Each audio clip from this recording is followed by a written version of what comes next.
Hello everybody, and welcome to the Stub Club.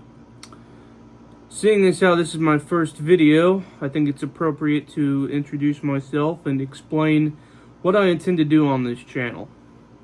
My name is Adam, and watching movies is an extreme passion of mine. Through the years, I have written reviews for films to help my friends ultimately decide whether a movie is worth spending money on or to wait until it is available to watch on streaming platforms. Through recent encouragement, I have decided to start this channel for not only my friends, but anybody else who might appreciate my reviews.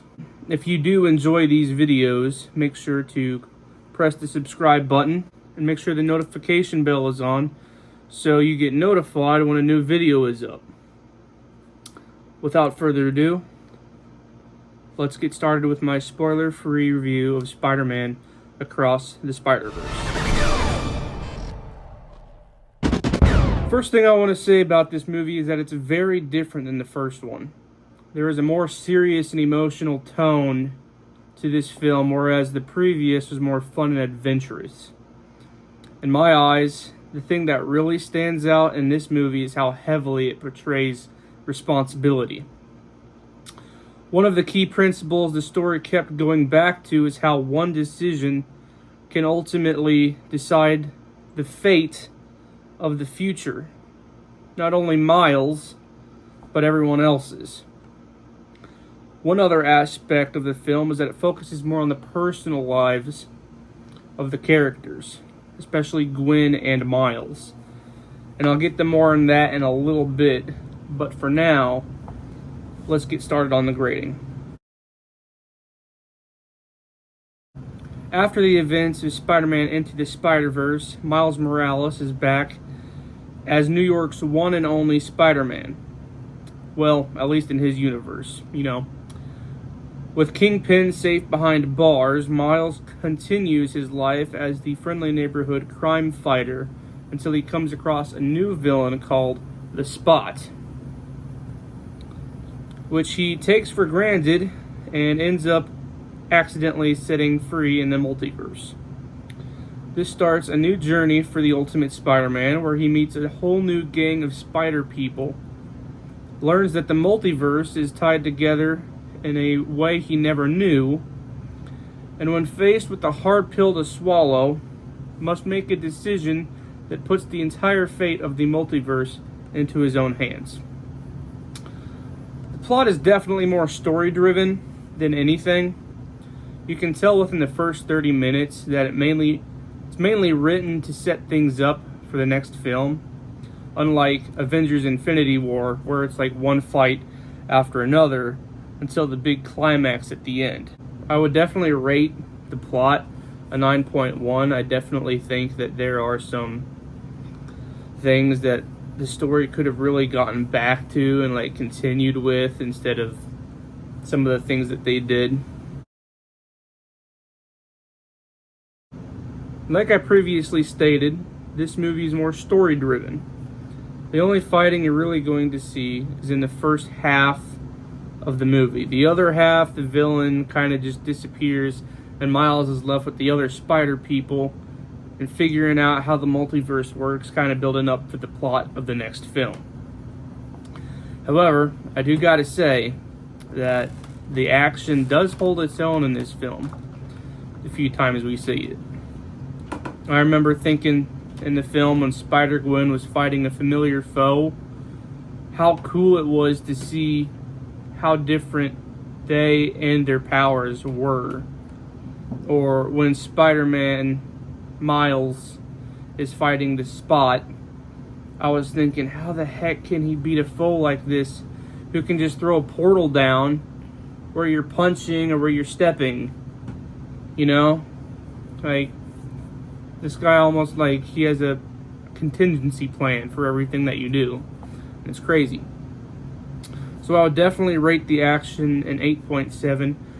I think that there should be more sequences between the Spot and the other spider people. I feel like the Spot should have had a bigger role other than the part that he did have during the first half of the movie.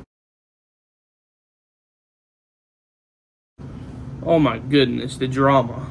I gotta tell you guys, this movie is packed full of it.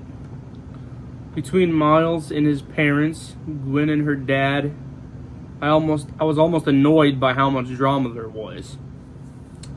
There's really not a whole lot that I can say without spoilers, especially on Gwen's side of the story.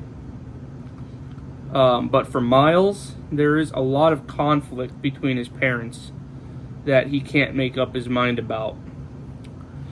Now, the other half of the drama really comes in when Miles meets a new Spider-Man named Miguel O'Hara, who is the leader of this Spider Nation that he's put together to protect the multiverse.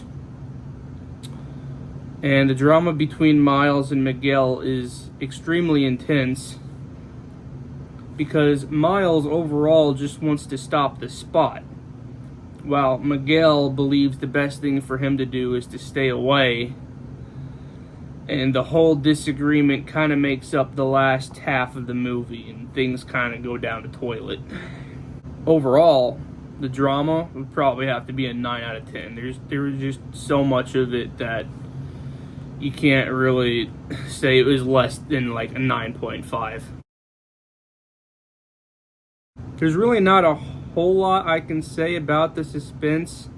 As a whole, there wasn't a lot of it in this movie.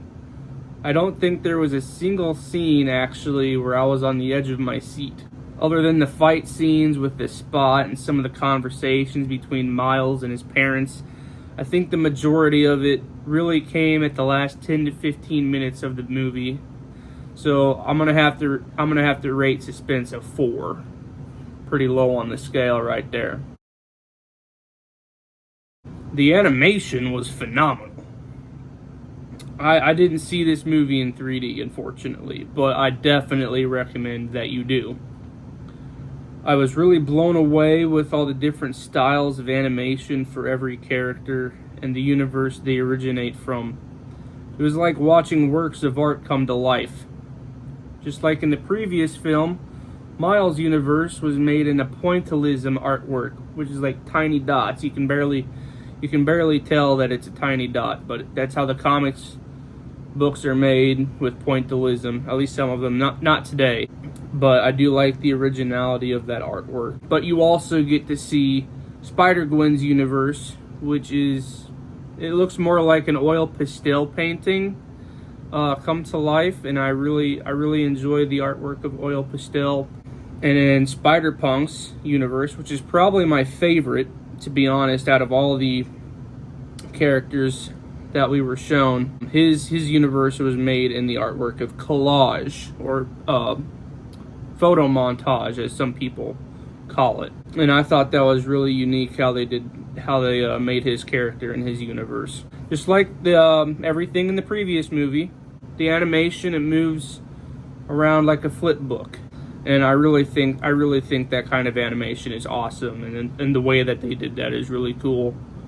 So I really gotta rate the animation a 10 out of 10. Casually, I gotta rate this film a 9 out of 10. It's definitely up there. I think that compared to the first movie, it's definitely not the same. I didn't rate the first movie because I didn't get into this whole movie review thing until a couple years after it came out. So I can't really say whether it's better or worse than the first movie, because it's definitely its own thing. And I really appreciate it for that. Critically, however, I do have to rate it an 8.3, so almost a point lower than what I casually rate it.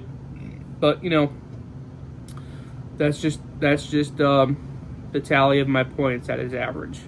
It is definitely worth watching in theaters, and it definitely deserves my seal of approval. And that concludes my review. I hope you guys enjoyed the video. Leave a like, comment, and subscribe, and let me know if I should do a spoiler discussion where I explain my thoughts in more depth on the film. I would really enjoy doing that. But until then, I'll see you guys in the next video.